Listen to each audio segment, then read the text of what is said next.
Hey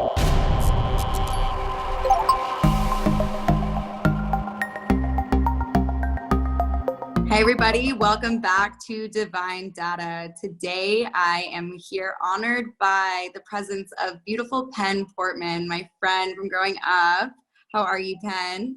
Oh, good. How are you? I'm doing really well. I'm so excited to have you here, and I've just been watching you over the years really blossom into this inspiring healer, of a leader, of a fitness coach extraordinaire, being an spin instructor at, what is it called? StarCycle? Yeah. StarCycle in Portland.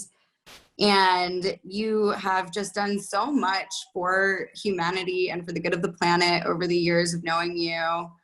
Penn, she is known for her love for the dolphins.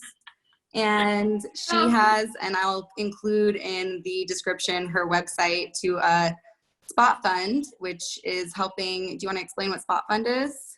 So Spot Fund is an app or an organization basically that makes it easy for you to donate funds to whatever cause that strikes your interest or touches your heart. And everyone that knows me knows that I've been obsessed with dolphins and the ocean is for as long as I can remember, really. And so I have some friends at Spot Fund who got in touch with me about making a project for the Dolphin Project, which is run by Richard O'Barry, who has been my like lifelong idol. He's who initially opened my eyes to what was the reality between the captivity industry and what was going on with places like SeaWorld and all that, and what dolphins were going through kind of all over the world. And it was things that I didn't know. Like, I grew up wanting to be a dolphin trainer, thinking that was like the closest, like best, happiest way to get involved with dolphins. And I read Richard O'Barry's book when I was in middle school. And it's called Behind a Dolphin Smile. And it basically goes into the reality behind the industry. And he's who actually started the entire industry himself. He is who captured the original like flipper dolphins. He's the reason behind like swimming with dolphins and dolphin and whale shows at SeaWorld. Like, he's who started it all. And the fact that the person who started it all is the one who's trying to end it all, I think is something everyone should like kind of take note of. So he's written tons of books. He's wanted all over the world. He's the brains behind The Cove, which is a documentary that came out a few years ago that was really popular. It opened a lot of eyes to everything going on, so that was amazing. Also Blackfish, what he was a lot of the brains behind that as well.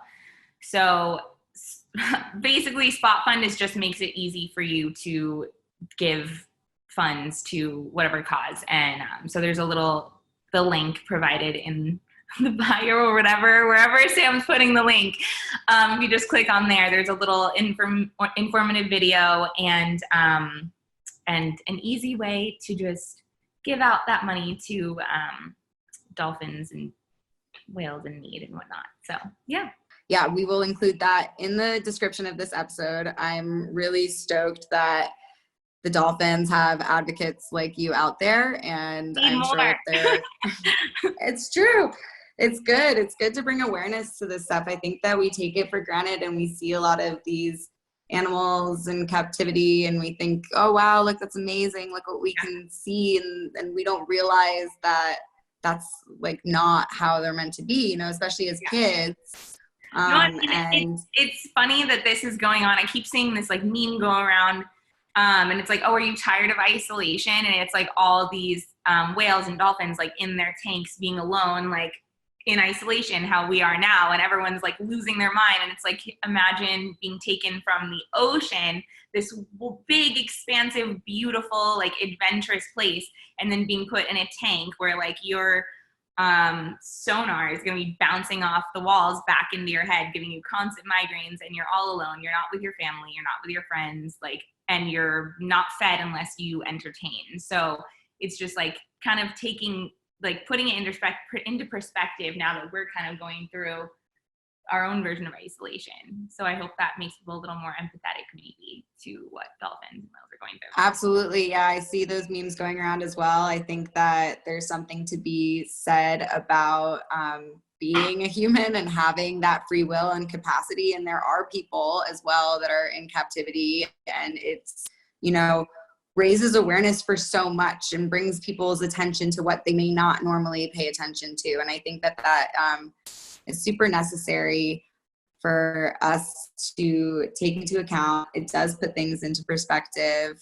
A wild time we're living in right now, but I think we're learning a lot about how to be a better humanity. 100%. And I think it'll hopefully like bring that perspective, not just for, you know, the dolphins, but also for humans and for all animals alike, and for us to be able to learn a lot through this isolation period is really necessary. And I like to see how you're bringing, you know, awareness to that. You're also bringing to the space all of your amazing energy, and I've been following along with your some of your rides that you're doing, and you're allowing people to come in, and you're saying like you can come in without a bike. Like these virtual rides you're doing, like come in and you offer like the workouts for people to do. It's really nice to see that. And I have actually screenshotted a couple of them because I do want to do some of those floor workouts. They look amazing. Yeah, they're hard. They're definitely hard. But I want to hear a little bit about your journey becoming a cycle instructor. A spin instructor. It's actually something I've wanted for so long. Like even back when I was living in New York, like 10 years ago, when I first discovered spinning, I was never athletic growing up. Like I was not good at sports. I have zero hand-eye coordination. Like I loved running, and like I loved the feeling I got, like the therapeutic feeling from working out, but I was not your like great athlete by any means.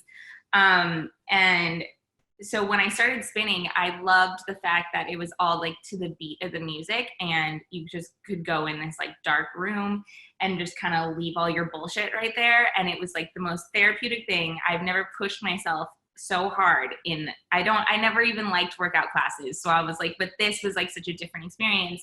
And it was like, it became kind of like my therapy, is just like going in and like working your ass off as hard as you can, and then just doing that for 45 minutes, like letting just like sweat drip all over you. And like, it's like you're sweating out all of the bullshit, all the toxicity, and you're just like doing your thing. And then you leave and you just feel like 1,000,000 pounds has been lifted off of you. But so even though I wanted that, I tried out for StarCycle as an instructor like 6 or 7 years ago. And I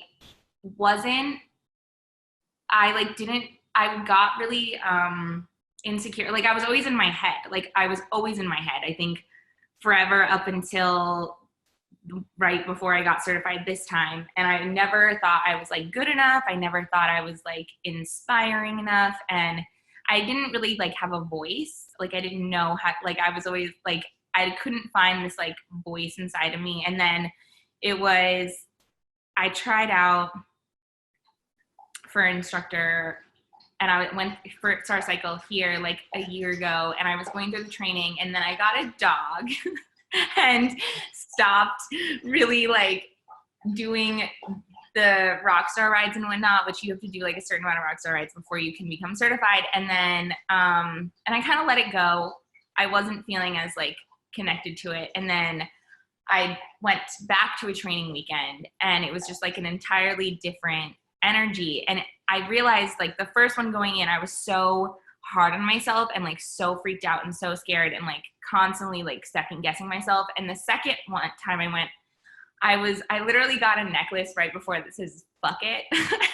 And like that was kind of my whole like mind state for the whole training. And I was just like, stop getting in your head so much, stop caring about what everyone else is thinking, like just have fun and just do it, like just fuck it, like just go for it. So that second training, I just stopped listening to all the like crazy negative shit in my head that was like happening all the time, and just was like, I'm just gonna do this because I know I can do this. Like I have been riding for 10 years. I'm a bomb rider. Like just let me believe in myself for 5 minutes and just do it. And that was when everything kind of changed. And I went through that training, and I was waiting to hear, I heard other people were getting certified, but like Some people weren't. And I was totally ready for myself to not be certified. And I was like, it's okay if I don't get certified, like I'll be fine.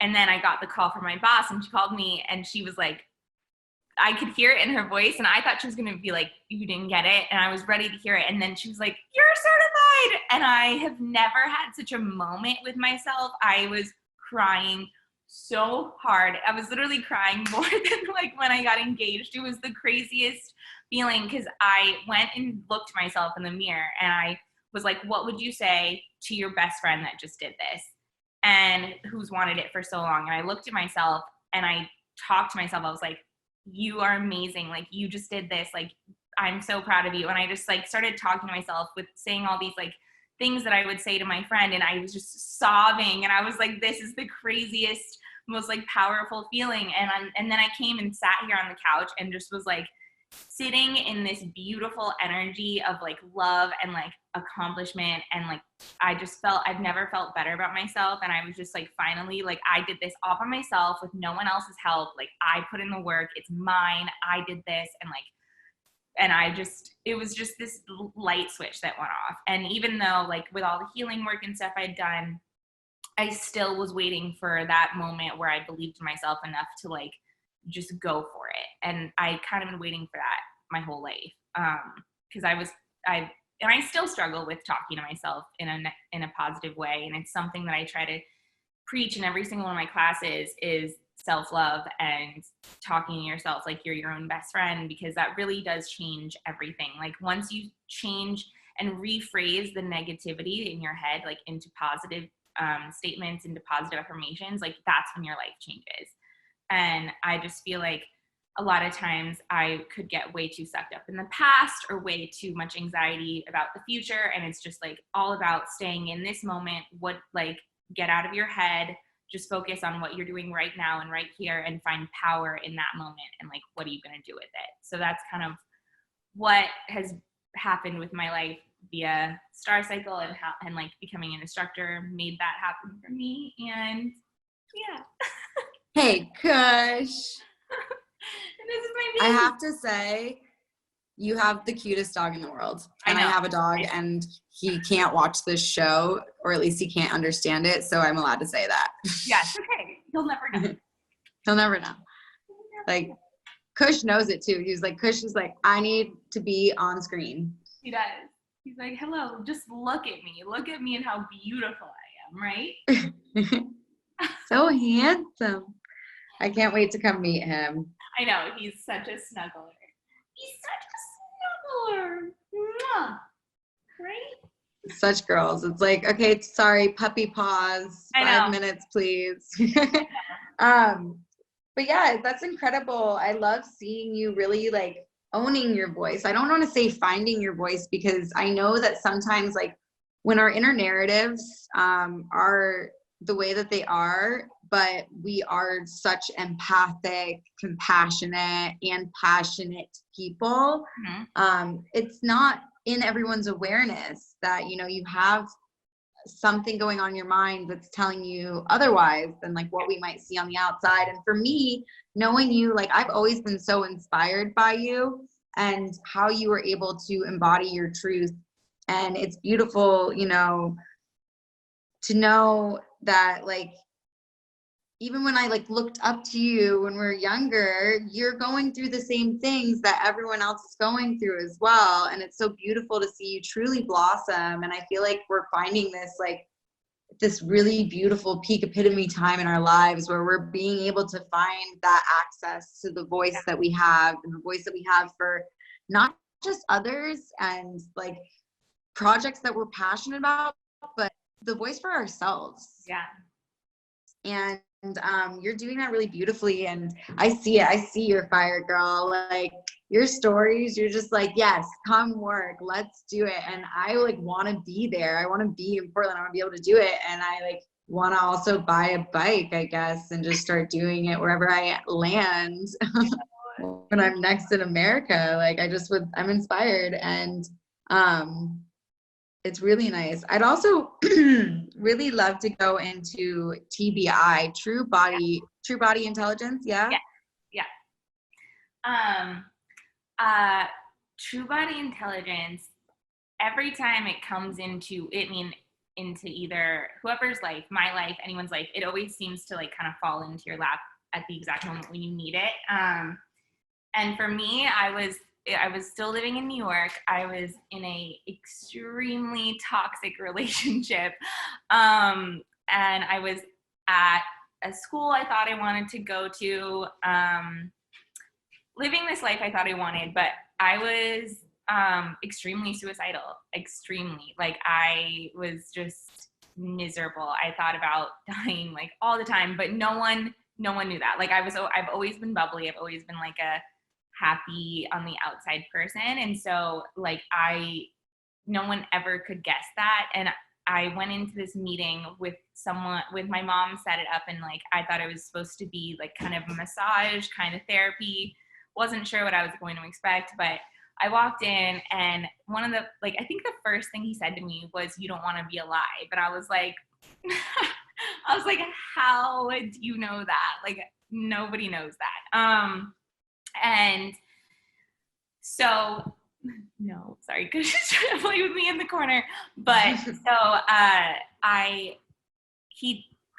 Christopher Mayer is who started TBI, and he's written a book recently, which we will link to you guys. But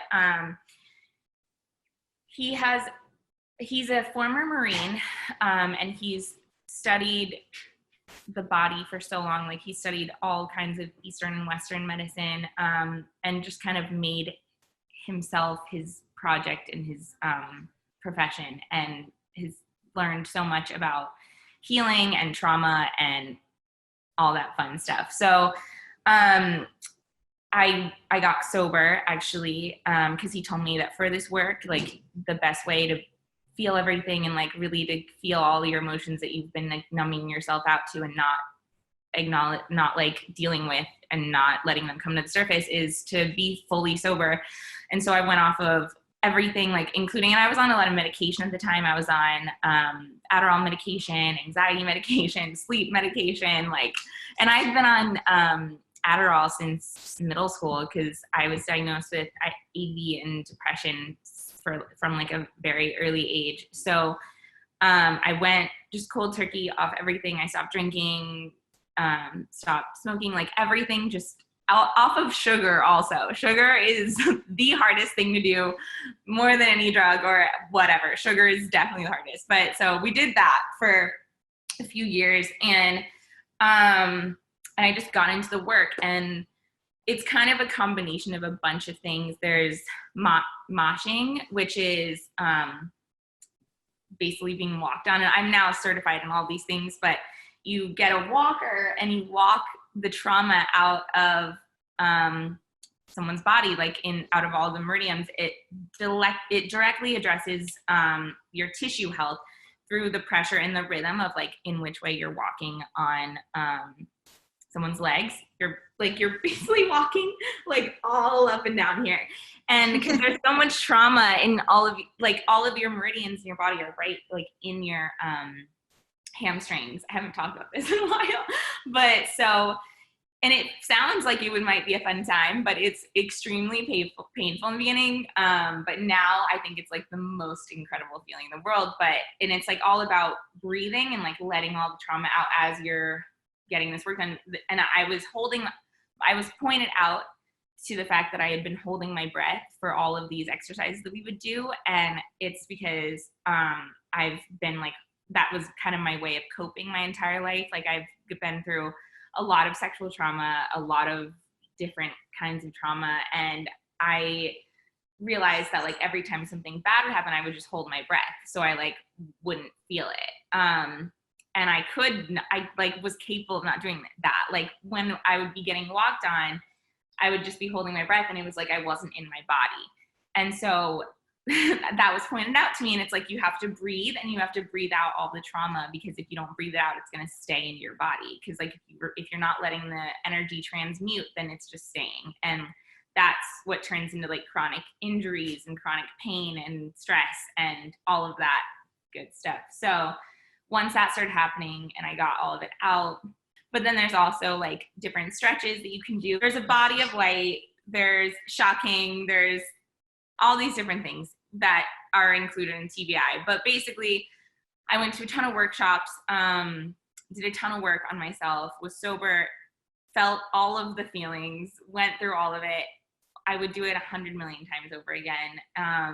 And I got certified in all of it to be able to help other people that are kind of in a similar position. And I don't know, I've seen the craziest things doing this work. Like I've just, I've seen grown men cry, and they said they haven't cried in like 30 years. They never cried, and here they are, just the tears are falling. And it's such a beautiful thing to see. And you just have to feel your feelings, and you can't heal what you don't feel. Like that's just a fact. And it, like all of your unresolved trauma and issues, it stays in your body. So the whole point of this message and TBI is just to make sure you're like working on your trauma, and every day it's like you keep yourself accountable. You do these exercises that are all working out your different meridians and just helping you heal through life. And you no longer feel like you're trapped in your own body. Like your body should be a happy place, not so much a jail or a place of pain. So TBI is basically just all about finding your inner peace and your power. And it's amazing. It's an amazing program. I'm so happy that I'm a part of it. So, yeah. Wow, that's beautiful. I love that.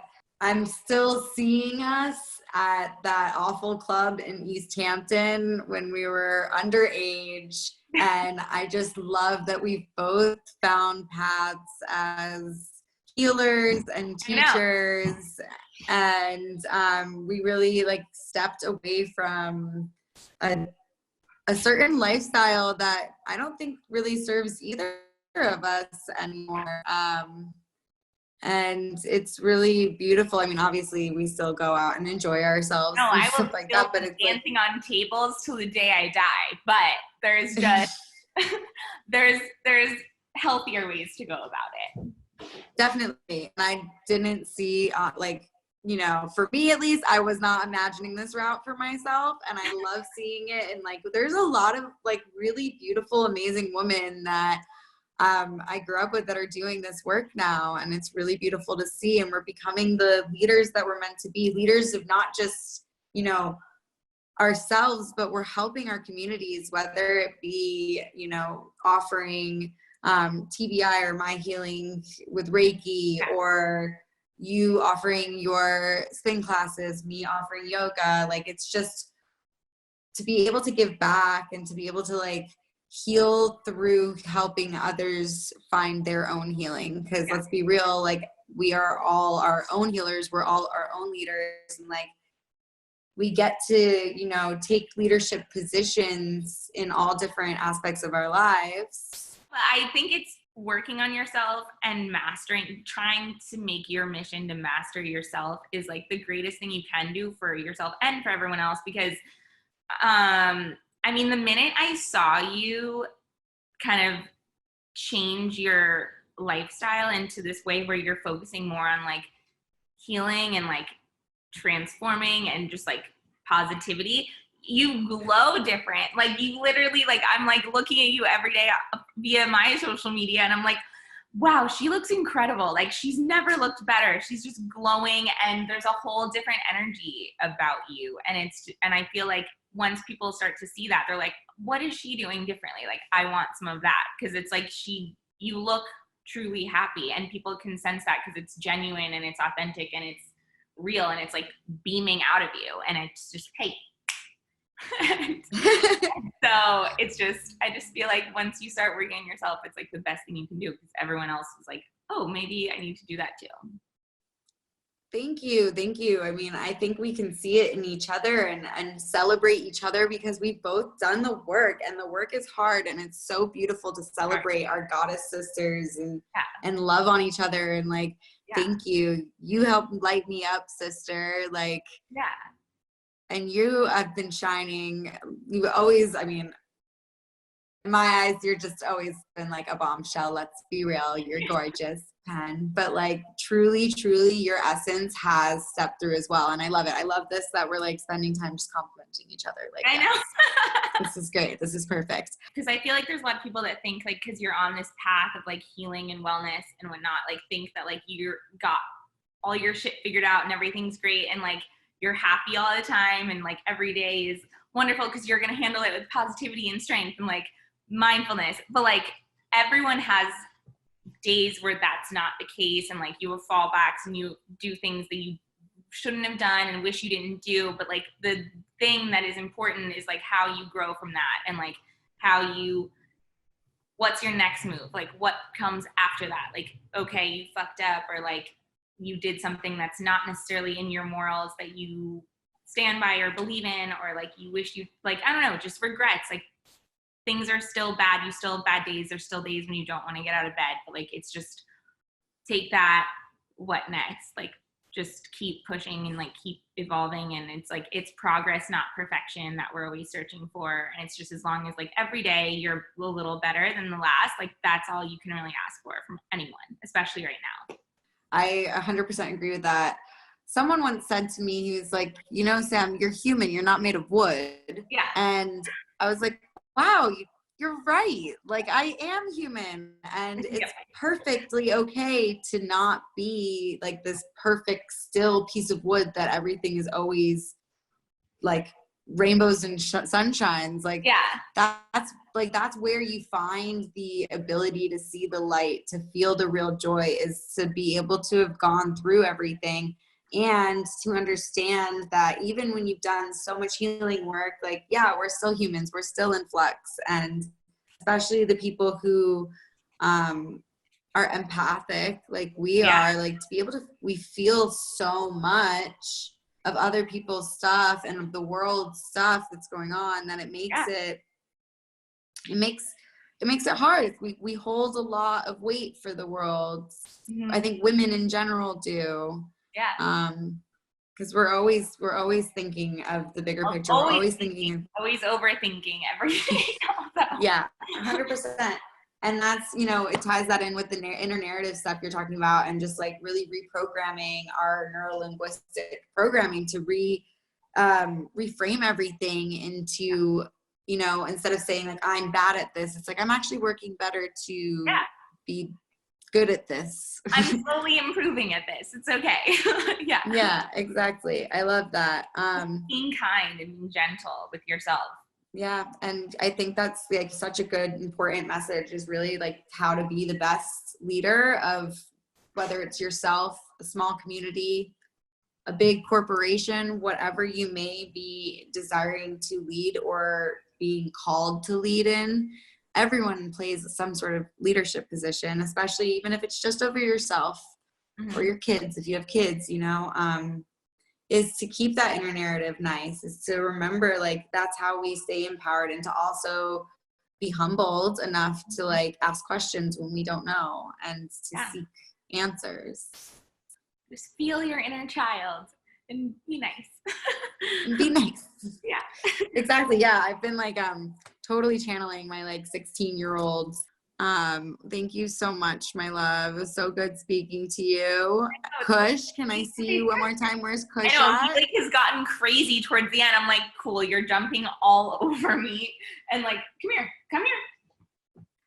Yeah, say bye to the camera, Cushy. Oh my God, he's a king. Kush King. Look at that. He's smiling for the camera. Yeah, buddy.